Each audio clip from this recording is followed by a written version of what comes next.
Alright, so in this video, I'm gonna show how to model the eye. And so let me pull up my image planes, press H. Oh, you're not seeing it right now because I have it hidden in a different way. So you don't have to worry about this part. Panels, wait 1 second, play viewport. Boom. Okay, this is good. This part right here, you don't see it, the image. It's a small glitch. I mentioned it in class. Click on it. Attribute editor. So image plane 1. Okay, so that's the right one. This one, right? See? They're not matching. So, right now it changes. See? I didn't do anything. You just gotta click around and it'll come back. Super annoying. Anyway, so that's that part. Alright, I'm gonna grab these. Yeah, I'm gonna leave it alone. Just make sure that when you model, just place it above the grid line. See the space? Because it will kind of get in the way when you're modeling. Yeah, see, there's space over here. Alright, so in here, we're gonna make the eyeball. This, right? I don't like that design. I like this design. I like this design too. I like this stuff here. These look like headlights. Headlights for a car. So I don't know, man. I like this here too. So I'm gonna start off by making that. Mainly this, a hybrid between this and this. I like this bulge, right? We're not making these extra little things, but we're gonna make that and this, and maybe make this part. Let's see how it goes. So we need a sphere. So in our poly modeling tab, here sphere, polysphere, right? I'm gonna yank it over here. First thing though I want to make sure to talk about is check its scale. We'll press R, right? And then Control Shift R, right? Control Shift right mouse button. Okay. So its scale, right? Right now I'm using the scale tool because you see the scale. That's your scale. So, and then you have this W, right, and E and R. So make sure you're on R, right? And the reason why is if I go Control Shift R, right now it's set to world.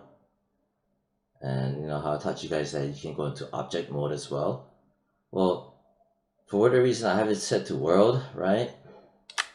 For the scale, because you could have your move tool set to world. You could have your scale tool set to object. Okay, you can have your rotation set to object or world. It varies, but the whole point is that I've had it to world, and that's the issue, that my scale set to world axes. Reason why is that if I try to scale it, this is not going to change. This should change, the scaling. As you can see, the translate, it's moving. The number changed, but watch what happens. See, nothing happened. And over here, you got a warning, right? Non-object scale, non-object space scale baked into. See, it's hard to understand what the hell they're talking about, right? But basically, what it is that during scale, the scale tool, just like how the hammer, right? The tool settings for the scale, if it's set to world axis, it doesn't like it. It flips out. So you have to go in and set to object, meaning in its own little world, the object, his scale. Just set to object. When you do that and you scale, see now it updates. The main thing is during scale tool, set it to object, and we will be good to go. Alright, get that out of the way. Next thing is, you'll notice that when I click on the polysphere, again that's the channel box tab, I got my the division, subdivision axes set to 20. That's basically how many faceted lines and faceted faces, right? They call it resolution. You set to 12, so make it less. But when you also look at it, right, from the top down, you see how the line splits, straight, cuts across this way, also cuts across this way. So if I ever need to, you know, do a symmetry, this, and like this part right here. If I ever need to do a symmetry, I can get an even distribution, like the cut line. Okay, that part is really important. Anyhow, so I got this guy set to 12. I'm gonna rotate it. I'm gonna press J as in Jacob. I'm in my rotate tool. I'm gonna carefully select my red axis. So holding down J, pop, pop, pop. You know, snap. I'm gonna set to 90. You know it's 90, perfect right angle, because if you look on the channel box, it's 90. That's using J tool. You hold on J, you know, snap and rotate. So I did that. See? Y and Z, you know, Y and Z. And then from there, I want to right click, go to face mode, face, right click and face, space bar. I'm in my side view. I'm gonna just, I don't know, delete like this much. You know, you might be tempted to go half of it, but I modeled it before and it's just a bit much. You know, maybe even this. You know, so this is half. And I'm thinking I'm gonna take away these two more rows. So I'm gonna go Control Shift, and it adds onto it. Again, that's Control Shift. Please remember this hotkey. I'm gonna add onto it. So I'm gonna take away a big old chunk like this much and press delete. Reason why is that, like I said, I modeled it before and it was longer. It just looks weird. I can press 3 for a smooth preview. 3, see, 1 versus 3. That's why at level 3, it still looks clean and smooth. But you notice how the space over here, the reason why it's like that is that it still thinks the original size is at play, which is, this is its center, but it's not anymore. So you could move the pivot point, right? I'm gonna press D as in David. Probably remember this by now, hopefully. And I'm gonna carefully look from, like, say, the top, right? I'm gonna just kind of eyeball it a bit. Doesn't have to be perfect for now. Just W. That's all I did. I'm gonna pull, push it in like that. There. Pull it up like that. Right. Grab it, spacebar into here. I'm looking at it and I'm zooming in, right? But this is the original, not original, but this is where it's flush, the line. So I'm gonna press D as in David, grab this arrow carefully, click on it, move.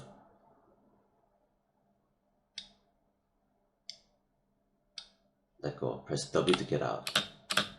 It should be fine. I'm gonna press R, right? If I do Control Shift R, Control Shift right mouse button, you'll notice it's set to object, which is good. And I kind of wanna, I like the how much it sticks out. I like that, right? I like that part. Okay.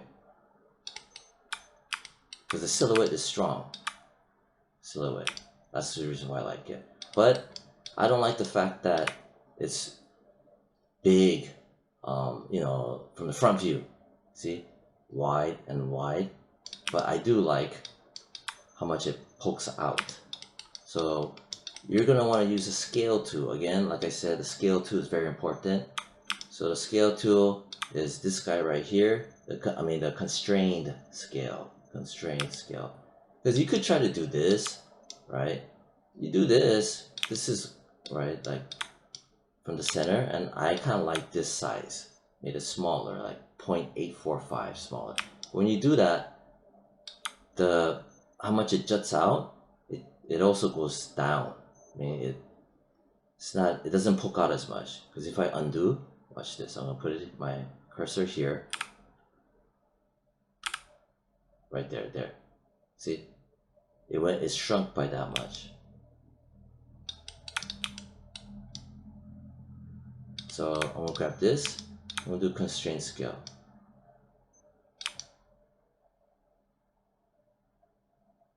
That looks kind of weird, man. Yeah, I thought the constraint scale would be good, because it still maintains the how much it pokes out. But now it looks, I don't like it. So forget that. Let's scale from the center. Okay. Yeah, fine. We scaled it from the center. So that's what? I'm gonna make it what? 0.75. Nice round number, or nice even whatever number. Yeah. So we're good for that. So that's how we did that part. Main thing was this guy in here, where I put down the how many divisions, you know. You could get away with less. Next, I talked about this, right? I'll grab it, press F, so I can frame into it. I want to make this little thing. I don't know, I just like that. But you notice how it's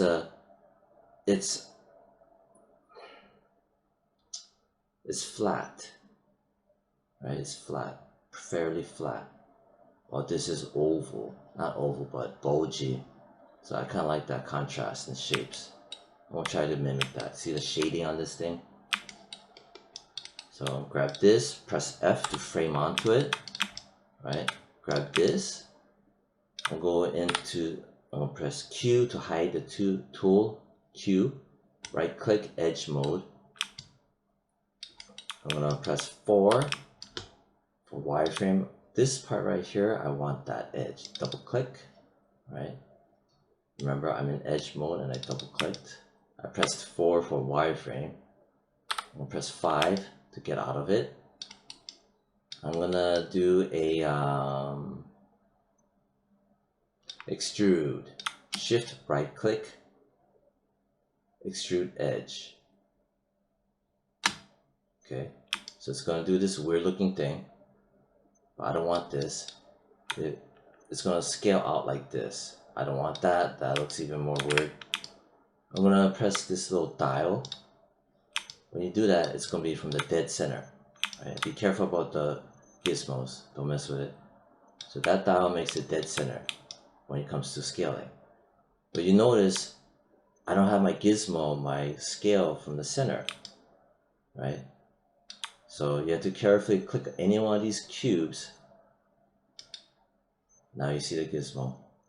Now I can scale out like that. And just press 1 for now, right? So I'm just looking at the size of it, comparing to this, right? I'm looking at this and this. Press press 3. Right? Maybe I want it to be a little bit more from the center, like that. Yeah, I like that. I'm just all basing this off of the silhouette. Press 1. Okay, I'm cool with that. Right click on it, hold it, object mode, get out of it, grab it again, press W. Right, I'm gonna carefully pull it out. I need to see the silhouette better. Okay, next, I'm gonna grab it again. I'm gonna pull it out some more. I want to make a lip. Okay, grab it, right click, edge mode, double click. You're in scale. You're in the edge mode, and I grab all the ring around. I'm doing another extrude. We're extruding edges. Remember, shift right click, extrude edge. This tool pops up. I'm gonna press the dial, because this here is going out. It's on this it's going out by its axis orientation, basically. That's the reason why it looks wonky like that. I don't want that. I want it just to push straight in. I'm gonna press the dial. From here, now I can press straight in, and it won't give me any of that weird, you know, skewing or whatever. I got a nice, this part. Like that, see? I get out of the tool, just click anywhere outside. Right? I'm gonna spacebar into my side view. I'm just looking over here. It's very clean, straight lines. Very clean. If I press 3, and then object mode, okay. And press Alt 5, just to get out. Okay, that looks freaking weird. So, you know, so far it looks like this. I'm looking at how much it's smooth, right? But I'm gonna firm it up. Right, so this is a good lesson in terms of learning how to have edge control. Right? So I'm in object mode, shift right click, insert edge loop. But let's look at the tool options. I'm gonna hit reset. Looks fine. Now watch what happens. I'm gonna put you see how I have my tool? I'm gonna click this line. I'm gonna get right around here, give it some space. Not like super close like this, but like maybe around here-ish. Okay. Right? Like that. So I clicked here, dragged it, put it there. Watch when I do grab this, I'll put it there, right around here. Like this much space, this much space. I'm gonna press W to get out of the tool. Press 3. In object mode, right click and hold object mode. See how it's firming up? This is what I mean by edge control, and they call it supporting edges, right? Remember I talked about how it will look smushed, but if you put edges, it kind of maintains its shape. This is a perfect example, right? See that? Then now I want to touch this part up. Right here. Shift right click, insert edge loop. Right, remember I was in object mode before, it was all green lines. I'm gonna maybe from here pull up like that. So if I press 4, you get to see my clearance. Then I'm gonna put one here. See that edge? Right around here. Then right click object mode, press W, I'm gonna pull it out a bit. Then press 3, see, very clean. But I want a little crevice here, a little crease, so to show that it's a separate piece, and it just still looks kind of weird. So the way you do that is, I'm gonna grab this, I double click it, okay, and press R, right? And what I'm gonna do is use my constraint scale. You see this guy right here? It's between him and him. This guy, not him, right here. See that? I'm gonna pull out a bit, and I'll explain why. Maybe like this much. Okay, like that much. I'm leaving space in here, and I'll explain exactly why I'm doing that. Shift right click. I'm in edge mode, so that my insert edge loop is gonna be a little bit different placed right here. See, because I'm in edge mode. The tool's lower down here, lower down right here. Let go.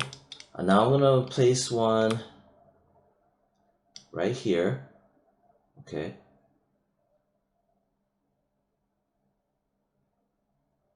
Like that. And then after that, I also need to place one over here. I'm clicking here like that. So why did I do that? Why did I get this much space, push it out using the constraint scale, and then come back in and add more edge loops? Why did I add one here, and why did I add one there? So I'll show why. I'm going to double click on that one, the interior one, the inner one. Then I'll press 3, press W, right, for the move tool, and watch what happens. So I tucked it in. I made basically a wrinkle. See? Right click, object mode. See? It gives the illusion that it's a separated piece. It goes inward. And it doesn't look like something weird. Yeah, I like that. So that's what, 21 minutes? Alright, I'm gonna stop there for now. It's too long. I kind of want to touch this up, but it's way too long now. 21 minutes is over what I wanted. Okay, so that was kind of fun, right? Yeah, so that's another tutorial. Alt 5, just see what it looks like.